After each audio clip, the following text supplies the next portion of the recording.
Good morning, everybody. It's Marty, the JavaScript party, and I'm here with my buddy Rhett. And I'm looking around because, oh, there it is. I was like, I know I got a nut for her. There's a nice almond for you, girlfriend. All right. So, anyways, Rhett, just like I bring her out every couple days. It's Friday, the 31st of July. It's the last day of July, and it's Friday. And Fridays rock, and July rocks. And it was a good July. Got a lot done in July and had a lot of fun. Um, June, July, August is next, and I'm looking forward to that too. All right, so we are up and running, and sort of something that's sort of new to my brain. So signals in general are starting to become very, very comfortable. But it is like I think an origin story, and I don't know if this origin story is 100% correct, but in some other framework they implemented signals, and so then Angular was like, hey, that's a great idea, we're gonna do signals too.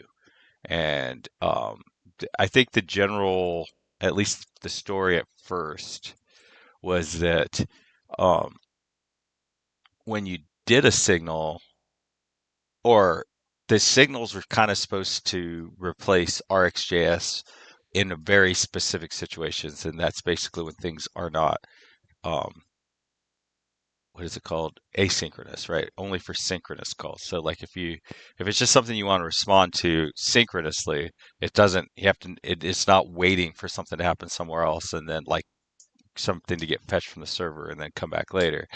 Then that is sort of where signals the idea that where signals was supposed to sort of insert itself, and it is just fantastic for that.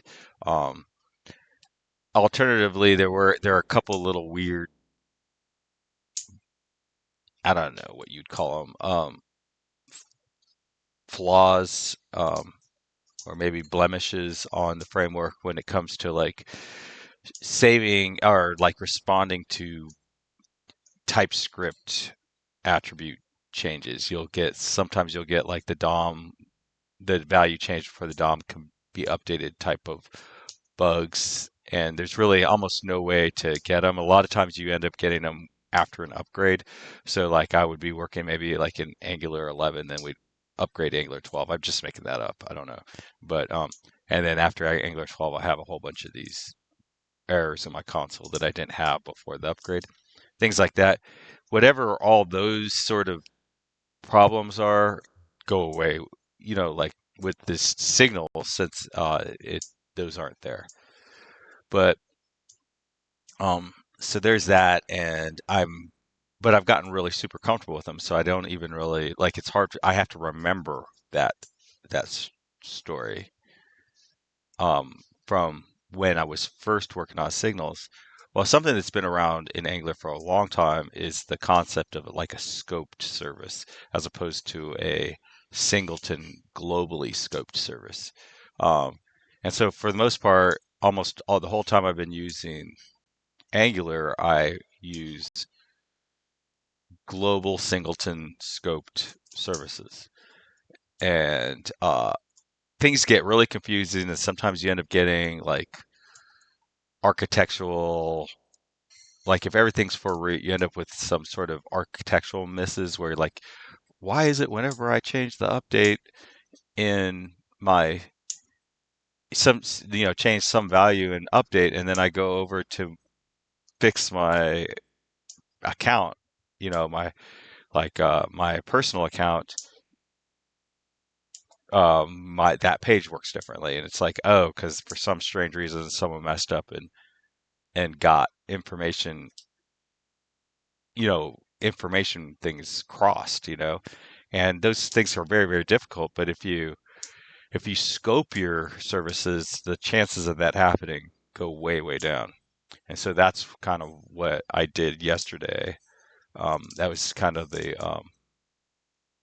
outcome of yesterday was I went in here, and this is what is this one? This is, yeah, this, okay. So for my app service, instead of having it for root, I have it as a um, not for root. So that means that I have to manage the architecture of this thing. So I changed it from a injectable and provided in root to service and auto provided equals false. And then here's another little weird thing is that in Angular 22, they went away from injectable. I don't know if they went away from injectable, but they created a new thing called service.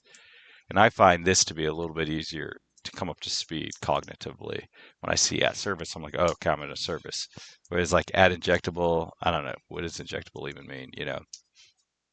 And then auto provided equals false means like don't just create one right out of the and just make it available at the root level. This thing has to be, I guess the best way to put it has to be added in the providers of whatever the parent is. And the parent could be a module or it could be um, um,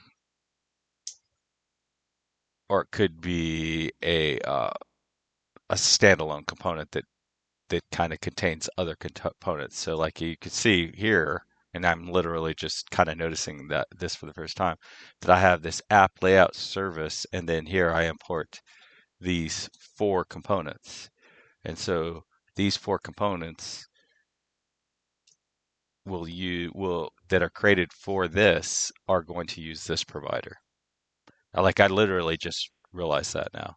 But what I'm doing is, you know how I did like sort of created a personal mental narrative of where we are, how we got to signals.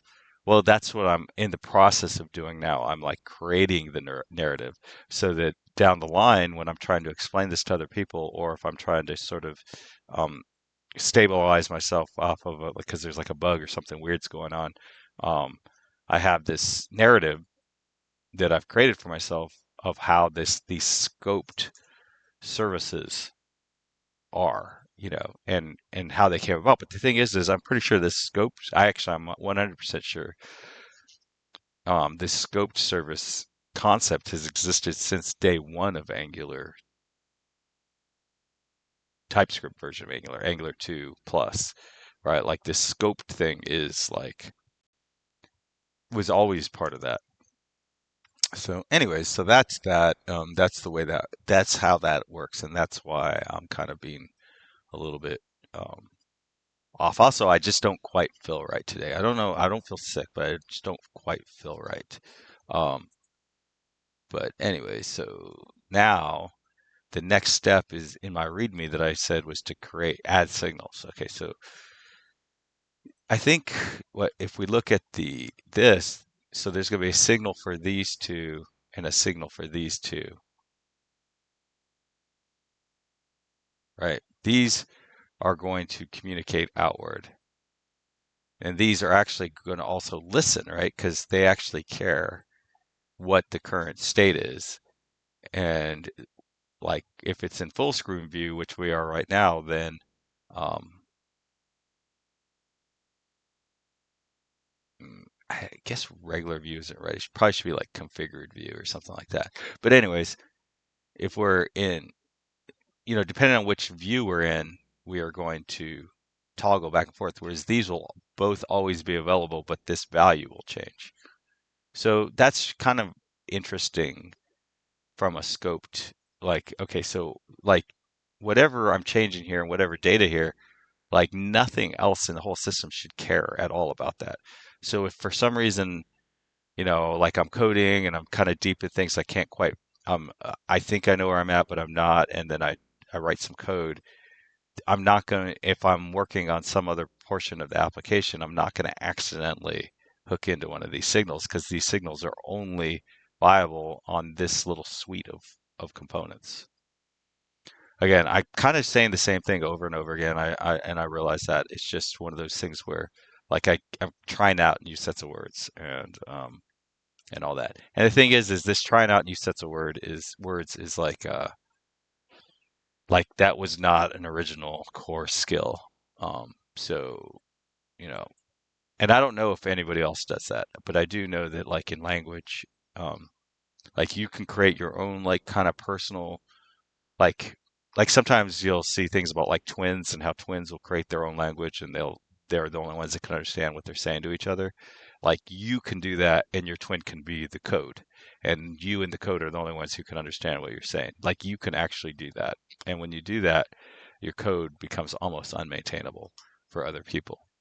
So at least, and again, I'm just kind of thinking out loud, and I do realize I just sort of drifted into like sort of that preachy Gen X boomer sort of cadence, you know. Um, and like I said, that's like how I learned. So that is puts me in a learning mode when I hear that word, but I realize that it turns off other generations. Um, but anyway, so now I want to create a signal in my service. So that's this guy. Let's see. Let's just go to this view here. So in my services of my app update, see, and all that makes sense to me. That makes me feel good. And I'm going to close everything else out, close others. That tabs is getting a little crowded up there. All right, so apparently at one point I played around with something called filter up here.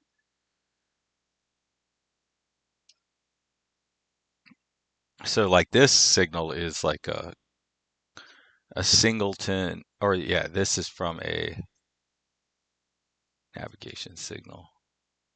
Oh, yeah, I'm not exactly sure what this events is. I think, I don't know, as event. Yeah, I don't know.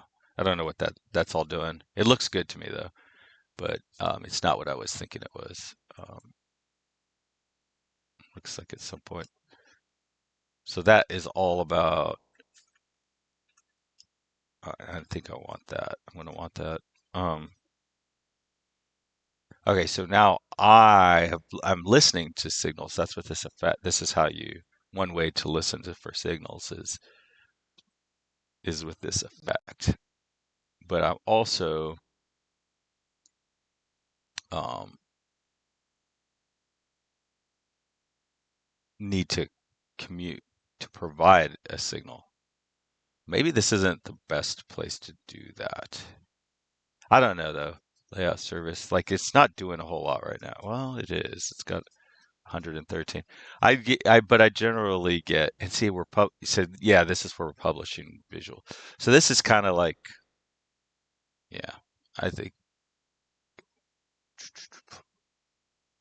under ID.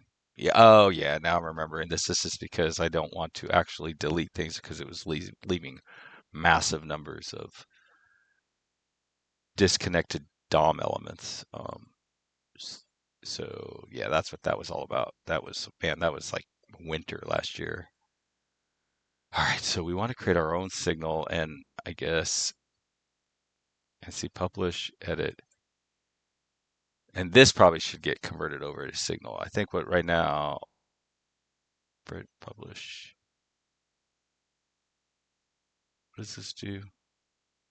Oh no, it already is a signal. Edit visualization height signal. Okay, there we go. They're writable signals. Jesus Christ, I'm out of it right now. Like I said, things just don't quite feel right. What time is it? Okay. Um, so basically we want to create like a is zoom level.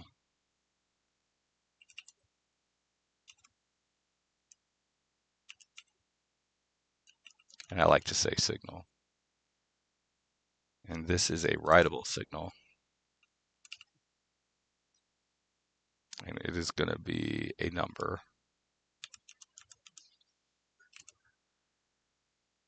And that is equal to signal. And we're going to default it. And this is number. And we're going to default it to 100. So, and this is a nice, easy, primitive signal to track. So, anyways. All right, so we're getting started, and basically we need to create a setter next for our signal. So let's go to our README. So we only added one set signal.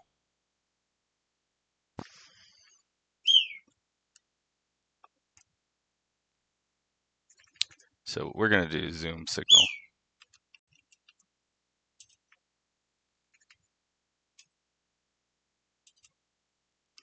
Add zoom setter. All right. So now, and then we're going to add our view signal.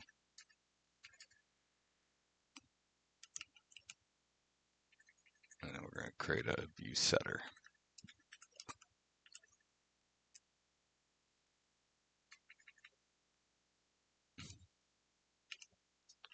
And I think I must have had some the other day, and I guess I didn't control. So this is, I think this, sometimes this means it's like um, done, and sometimes it means like this is just what I've done um, in work. Okay, so I'm actually going to do this for done. And then if I'm actively working one, I'll make it purple.